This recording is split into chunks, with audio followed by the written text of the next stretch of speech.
तो आज इस वीडियो में हम ये वाले जो 3D रोटेशन के जो क्वेश्चन आते हैं, मतलब जैसे जेई एडवांस 2016 में आया था, वैसे जो क्वेश्चन आते हैं उसको डील कैसे करते हैं वो सीखेंगे। जैसे आप देख सकते हो ये वाला क्वेश्चन, इसका थोड़ा अपग्रेडेड वर्जन आया था जेई एडवांस 2016 में। या अगर ऐसा कोई क्वेश्चन आ जाए या इस टाइप का, या जो भी 3D रोटेशन के जो क्वेश्चन आते हैं वो कैसे डील करते हैं वो इस वीडियो में बताएंगे।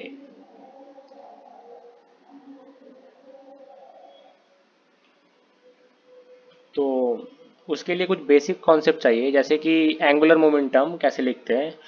तो हर जेई के एस्पिरेंट को ये तो पता होता है कि अगर कोई बॉडी ऐसे प्योर ट्रांसलेशन में होता है तो उसको हम जब एंगुलर मोमेंटम लिखते हैं L equal to r cross p format में लिख सकते हैं। Like r into r cross m v minus v naught. ऐसे क्यों लिख रहा हूँ? क्योंकि मान लीजिए जो ऑब्जर्वर है वो वी नॉट स्पीड से जा रहा हो, एंड जो जिसको ऑब्जर्व कर रहे हैं, मतलब जो ये ऑब्जर्वर हो गया, और जो जा रहा है, मतलब जो पार्टिकल को हम एंगुलर मोमेंटम लिखने की कोशिश कर रहे हो वो वी वेलोसिटी से हो, तो इसका जो वी रिलेटिव आएगा वो वी माइनस वी नॉट आता है।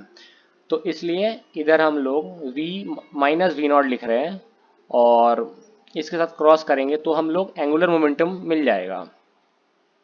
बट जब प्योर रोटेशन हो रहा हो, मतलब कोई एक्सिस के अबाउट ये रोटेट कर रहा हूँ, तो एल इक्वल टू आई उस एक्सिस के अबाउट, एंड जो उस एक्सिस के अबाउट ओमेगा आ रहा है उसको ऐसे उसको उससे मल्टीप्लाई करेंगे। और याद रखिएगा ये जेई के डोमेन में मोमेंट ऑफ इनर्शिया मतलब स्केलर ही बोल सकते कि उसको डायरेक्ट मल्टीप्लाई कर सकते हैं, और ओमेगा वेक्टर जो है उसके डायरेक्शन में एंगुलर मोमेंटम का डायरेक्शन होगा। बट जब कोई कंबाइंड मोशन आ जाएगा, उसके लिए मतलब ट्रांसलेशन और रोटेशन दोनों हो रहा हो, तब हम लोगों को जब एंगुलर मोमेंटम लिखना होगा हम लोग ऐसे लिख सकते हैं कि मतलब अगर कोई ऐसा बॉडी हो ये सम वी सी ओ एम से जा रहा हो और सेंटर ऑफ मास के अबाउट रोटेट कर रहा हूँ, तो कोई भी पॉइंट के अबाउट जब हम लोग इसका एंगुलर मोमेंटम लिखेंगे तो हम ऐसे लिख सकते हैं कि एक पार्ट होगा उसका ट्रांसलेशन वाला पार्ट प्लस उसका रोटेशनल वाला पार्ट, दोनों को ऐड करके हमें कंबाइंड मोशन का ये मिल जाएगा। तो लिखते हैं इसको एल इक्वल टू एम जो बॉडी का मास होगा, आर किसका, कोई भी एक पार्ट पॉइंट का नहीं, मतलब सेंटर ऑफ मास, ये तो कॉमन सेंस हो गया, centre of mass into v c o m. अगर मान लीजिए ये रेस्ट में है, अगर रेस्ट में ना होता तो v c o m minus इसका वेलोसिटी माइनस कर देते, but for simplicity of the case हम लोग ऐसे मान लिया कि जो ऑब्जर्वर होगा वो अभी रेस्ट पे है, तो डायरेक्टली हम ऐसे लिख सकते हैं कि r c o m cross v c o m plus, अब मान लीजिए ये बॉडी इस कोई भी एक एक्सिस के अबाउट ओमेगा से रोटेट कर रहे हैं, मतलब सेंटर ऑफ मास जो पॉइंट है उसके अबाउट एक एक्सिस होगा, मतलब ऐसे नहीं कि कोई और एक एक्सिस लिया उसके अबाउट रोटेट कर रहा है, नहीं। हम लोग ऐसे लिखेंगे इसको कि ये जो सेंटर ऑफ मास वाला पॉइंट है इससे पास होता हुआ एक एक्सिस उससे ओमेगा से रोटेट कर रहा हूँ, तो आई वन ओमेगा वन। मान लीजिए सेंटर ऑफ मास के अबाउट और एक एक्सिस होगा जिसके अबाउट कोई और ओमेगा से रोटेट कर रहा हो, तो हम उसको जोड़ते चले जाएंगे। तो ऐसे हम एक पूरा कंबाइंड मोशन का ये लिख सकते हैं। तो मतलब जो ध्यान में रखने वाली चीज़ है वो है कि ये जो आई होगा ये इस पॉइंट का अबाउट नहीं होगा, ये हम लोग सेंटर ऑफ मास वाला जो पॉइंट है, सेंटर ऑफ मास वाले पॉइंट के अबाउट जो एक्सिस होगा, उस एक्सिस के अबाउट जो ओमेगा से रोटेट कर रहा होगा, उसी ओमेगा और आई को हम इधर लिखेंगे। तो आई होप ये दो तीन चीज़ें समझ के जो आसान कॉन्सेप्ट थे। अब उसके बाद आते हैं इसका एक एग्जाम्पल लेते हुए। ये वाला नोट्स मैंने अपने जेई के टाइम बनाया था, तो उसको ही आज इलस्ट्रेशन के तौर पे ले लेते हैं। मतलब ये जो कंबाइंड मोशन था उसका एंगुलर मोमेंटम कैसे लिखते हैं, और उसका जो समरी आएगा वो समझने के लिए एक अच्छा एग्जाम्पल था ये। तो पहले इसका ओमेगा और जो मतलब कैसे कैसे रोटेट कर रहे हैं कौन से एक्सिस के अबाउट वो समझ लेते हैं। तो ये जो हॉरिजॉन्टल मतलब ये जो वर्टिकल है जेड एक्सिस परपेंडिकुलर, उसके अबाउट ये जो कॉइन है मतलब जो डिस्क बोल सकते हो आप, वो रोटेट कर रहा है और नो स्लिपिंग हो रहा है इस पॉइंट पे नो स्लिपिंग के लिए ये इस एक्सिस के अबाउट भी रोटेट करेगा और इस एक्सिस के अबाउट भी रोटेट कर रहा है, दोनों एक्सिस के अबाउट रोटेट करेगा। और जो और एक चीज़ जो नोट करने की है मतलब करना है कि जो ये वाला एक्सिस आएगा, ये जो ये एक्सिस आ रहा है ये वाला, ये जो एक्सिस है इसके अबाउट ये मतलब इंस्टेंटेनियस एक्सिस ऑफ रोटेशन हो जाएगा। ये कैसे मैं इस वीडियो में बताऊंगा तो ज़्यादा लंबा हो जाएगा, वो आप मतलब कोई भी बता सकता है कि ये इंस्टेंटेनियस एक्सिस ऑफ रोटेशन हो जाएगा। तो मतलब इस ये अगर axis of instantaneous axis of rotation हो जाए तो नेट जो ओमेगा आएगा वो इसके अलोंग आना चाहिए और इसके जो परपेंडिकुलर एक्सिस होगा उसके अलोंग नेट ओमेगा जीरो हो जाना चाहिए।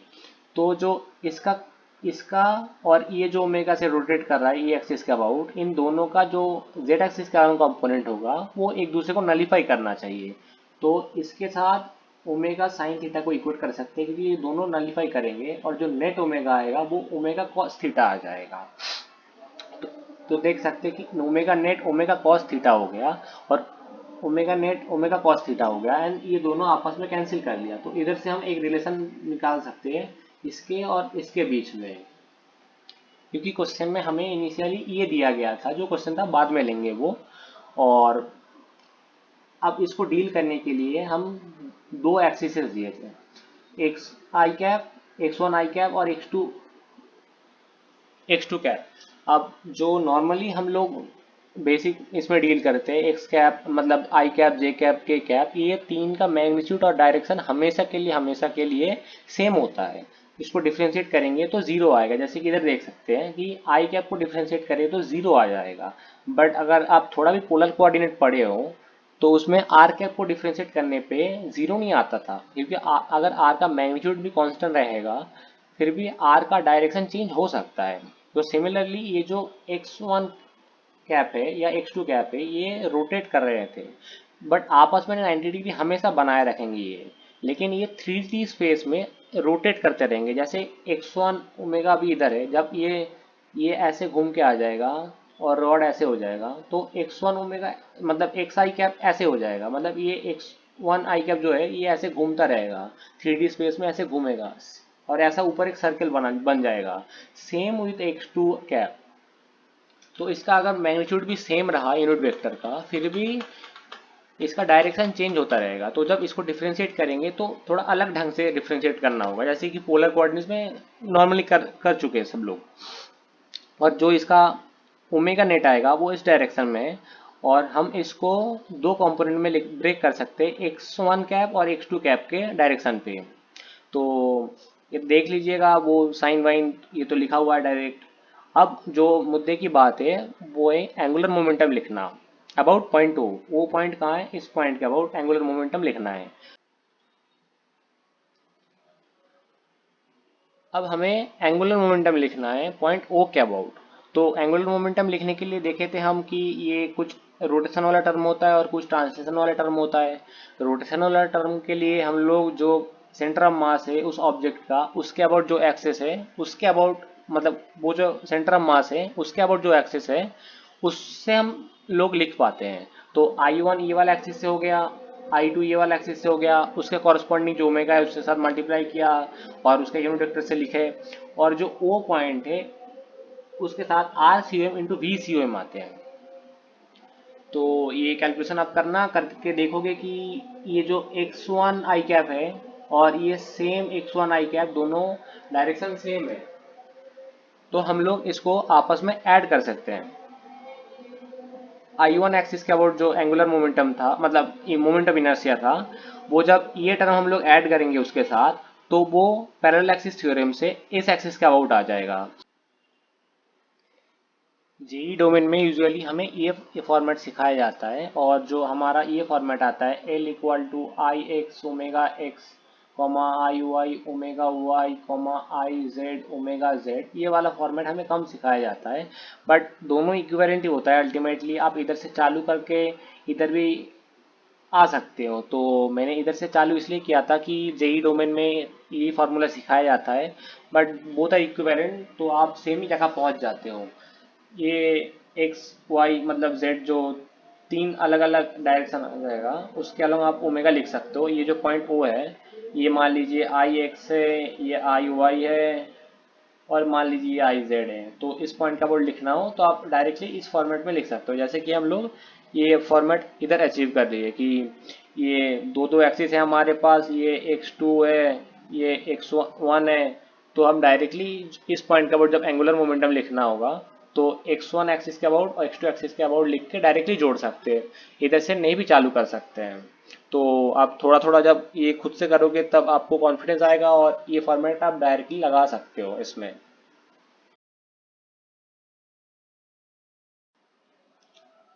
तो जो कॉन्सेप्ट नंबर 2 है वो ऐसा है कि लाइक हम जब एनएलएम को डील करते थे तो कोई फोर्स अगर अननोन हो तो बाकी फोर्स को हम फाइंड करके और उसका इक्वेशन लिख के हम वो अननोन फोर्स निकाल लेते थे।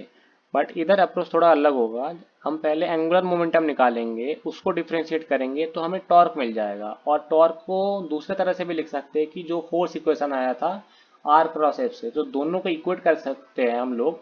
एंड इक्वेट करने के बाद जो अननोन होगा वो हम फाइंड कर सकते हैं। तो हमारा जो पाथ होगा कि पहले एंगुलर मोमेंटम निकालो, उसके सहारे हम बाकी चीज़ें कैलकुलेट करेंगे।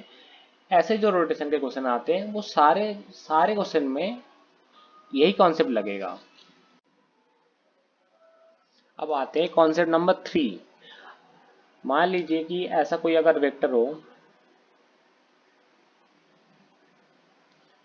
और उसका जो ओरिजिन है ये पॉइंट हो, और इसके अबाउट मान लीजिए इसके अबाउट ये जो वेक्टर है ये ऐसे घूम रहा हूँ और इसका मैग्नीट्यूड सेम हो। इस विजुअलाइजेशन में था शायद थोड़ा ये हो रहा हूँ, बट मान लीजिए इसका डायरेक्शन चेंज होता है बट इसका मैग्नीट्यूड जो है वो सेम रहेगा।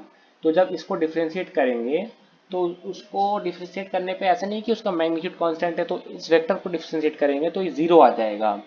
तो इसका एग्जांपल ऐसे ले सकते हैं कि जो पोलर कोऑर्डिनेट में आर वेक्टर को हम ऐसे लिख सकते हैं, आर का मैग्नीट्यूड प्लस रेडियल वेक्टर जो आता है आर कैप। तो आप इसका डेरिवेशन दूसरे वीडियो में कहीं देख लेंगे कि आर कैप का जो ये आता है डिफ्रेंसिएशन जो आता है वो ओमेगा इंटू थीटा कैप हो जाता है। ओमेगा मतलब कौन सा ओमेगा, जो मान लीजिए जो ये वेक्टर है ये ओमेगा एंगुलर वेलोसिटी से रोटेट कर रहा हूँ। तो जब ये रोटेट करेगा जिस भी एंगुलर वेलोसिटी से उसके साथ मल्टीप्लाई कर देते हैं ओमेगा, मतलब ओमेगा डायरेक्ट आ जाएगा इधर और थीटा कैप डायरेक्शन आ जाएगा। और ये डायरेक्शन जो थीटा कैप डायरेक्टली आ गया, आप बोल सकते हो कैसे आ गया, तो उसका डेरिवेशन तो अलग है। लेकिन जो ट्रिक है इसका मतलब जो आप इजीली कैलकुलेट करने के लिए कि आर कैप का जब डेरिवेटिव लोगे तो अगर मान लीजिए ये ओमेगा से रोटेट कर रहा हूँ ये वेक्टर, तो ये थीटा कैप इंटू ओमेगा आ जाएगा। मान लीजिए थीटा कैप का डेरिवेटिव ले रहे हो आप, तो ओमेगा इंटू ओमेगा के साथ माइनस आर कैप आएगा। अगर माइनस आर कैप का डेरिवेटिव ले रहे हो तो माइनस थीटा कैप में के साथ ओमेगा मल्टीप्लाई होगा।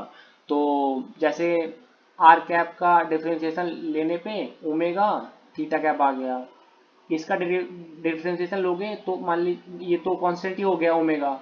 तो जब थीटा कैप का डिफरेंशिएशन आएगा तो ओमेगा तो पहले से था और एक ओमेगा आएगा माइनस आर कैप आ जाएगा, फिर से डिफरेंशिएट करने पे ओमेगा क्यूब आ जाएगा और माइनस थीटा कैप आ जाएगा। ऐसे ये चलता रहेगा, मतलब ये जो साइकिल है ये ऐसे घूमता रहेगा। ये पहले r theta cap minus r cap minus theta cap. तो मैंने इसका जो डेरिवेशन आता है कि आर वेक्टर का अगर डिफ्रेंशिएट किया जाए तो कैसे मतलब क्या होता है वो मैंने इधर लिख के रखा है।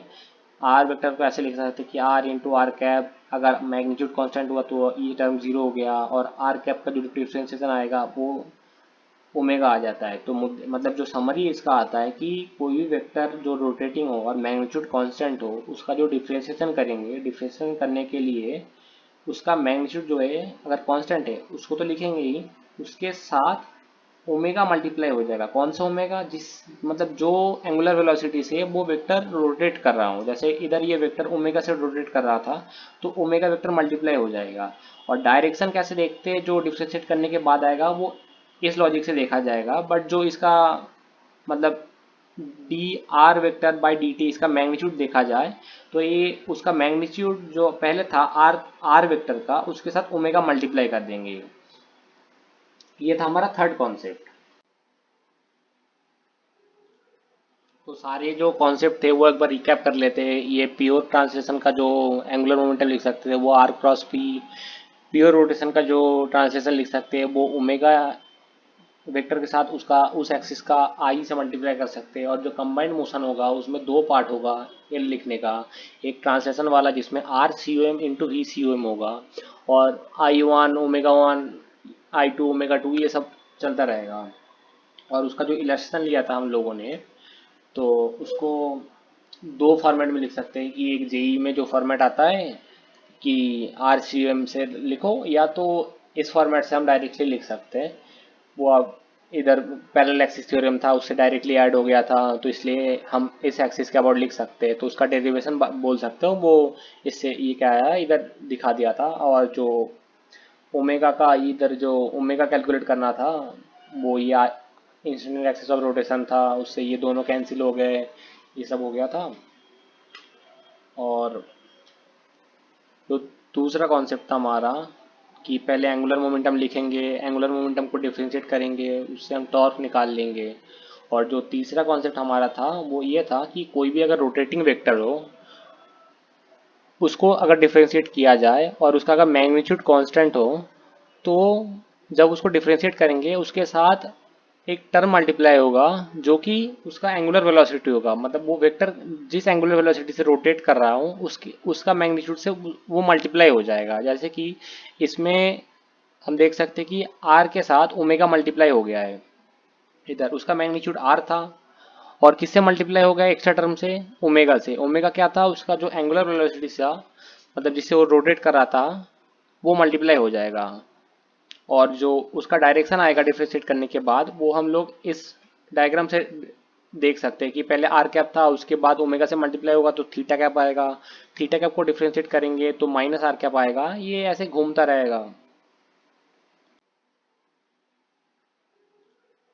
तो सारे जो कॉन्सेप्ट थे वो एक बार रिकैप कर लेते हैं। ये प्योर ट्रांसलेशन का जो एंगुलर मोमेंटम लिख सकते थे वो आर क्रॉस पी।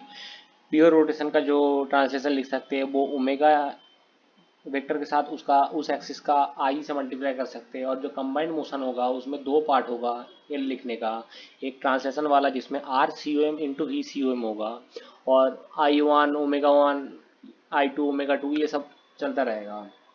और उसका जो इलस्ट्रेशन लिया था हम लोगों ने, तो उसको दो फॉर्मेट में लिख सकते हैं। कि एक जेई में जो फॉर्मेट आता है कि आर सी एम से लिखो, या तो इस फॉर्मेट से हम डायरेक्टली लिख सकते हैं।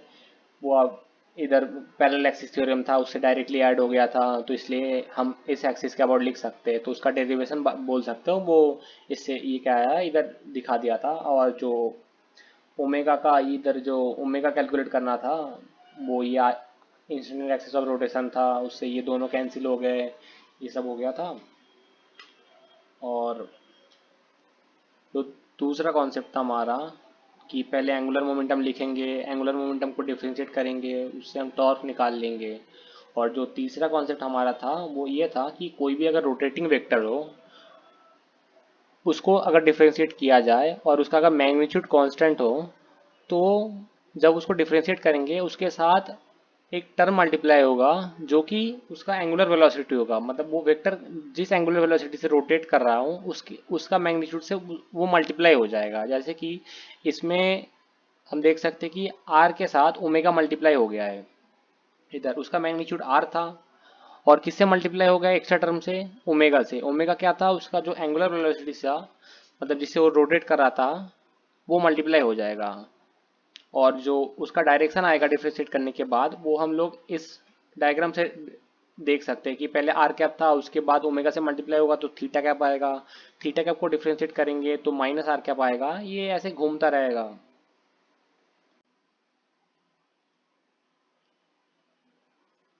तो अब ये जो ओमेगा होगा वो फाइंड करते हैं पहले।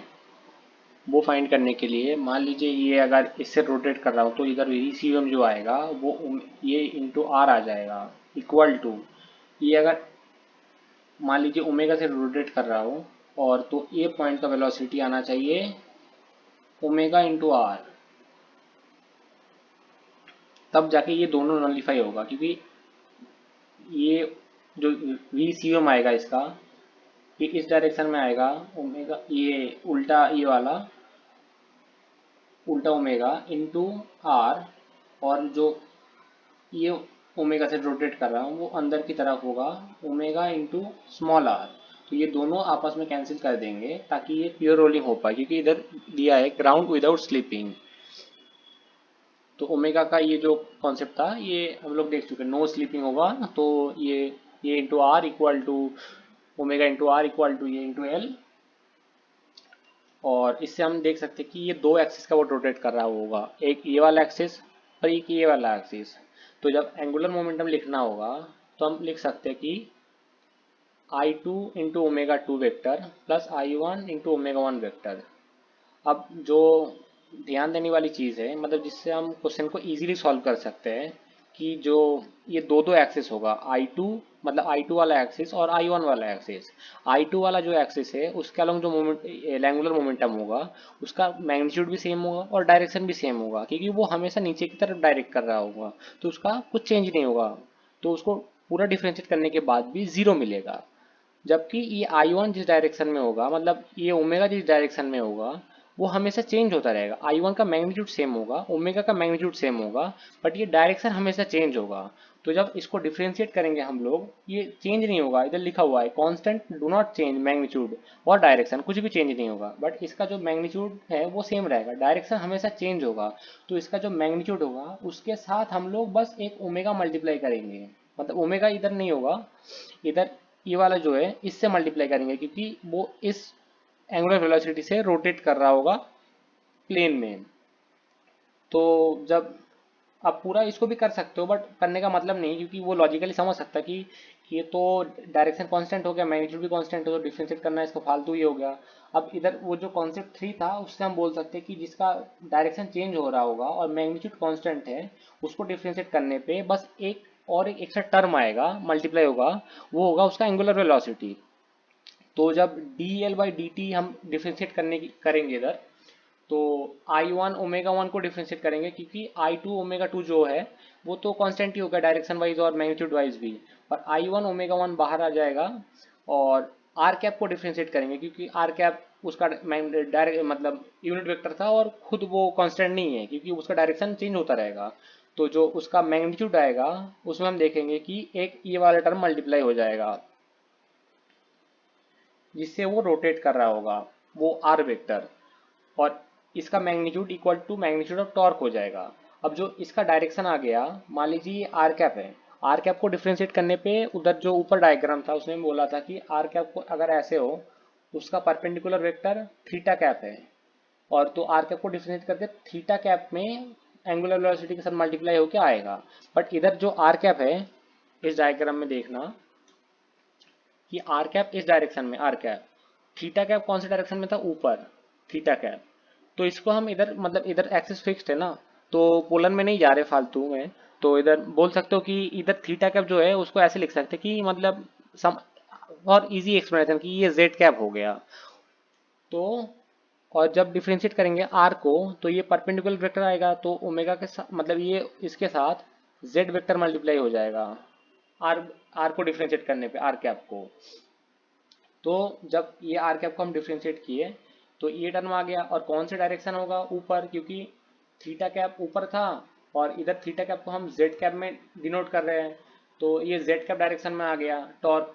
अब जो फोर्स इक्वेशन से हमें टॉर्क मिलेगा, वो स्फीयर ऐसे एम जी ऐसे लग रहा होगा नीचे, और नॉर्मली एक्शन नीचे से ऊपर लग रहा होगा, तो नेट टॉर्क ऊपर जो लगेगा, मतलब मैग्नीट्यूड जिसका ऊपर आएगा, कि ऊपर एन है minus m g into L, उन दोनों की इक्वट कर देना है। तो इधर रहा आई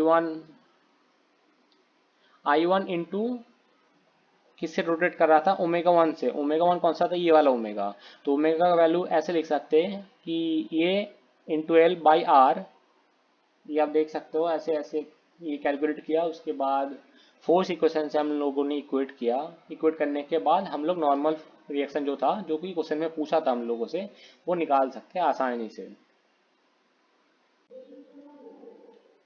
नेक्स्ट वीडियो में ये जो इलस्ट्रेशन थे, इसके सोल्यूशन डिस्कस करेंगे। जैसे ये वाला डिस्क रोटेट कर रहा हो, या ये लॉलीपॉप रोटेट कर रहा हूँ, या ऐसा अगर स्लाइडिंग लॉलीपॉप, इन दोनों में जो डिफरेंस आता था है मैं बता देता हूँ। नहीं तो मैं भी कंफ्यूज था जब मैं ये क्वेश्चन देखा था, मुझे पहले समझ में नहीं आता दो अलग अलग कैसे हो रहा है केसेस की। इसमें बोला था sphere rolls in ground without slipping, और इस वाले क्वेश्चन में था स्लाइड्स अलोंग द ग्राउंड।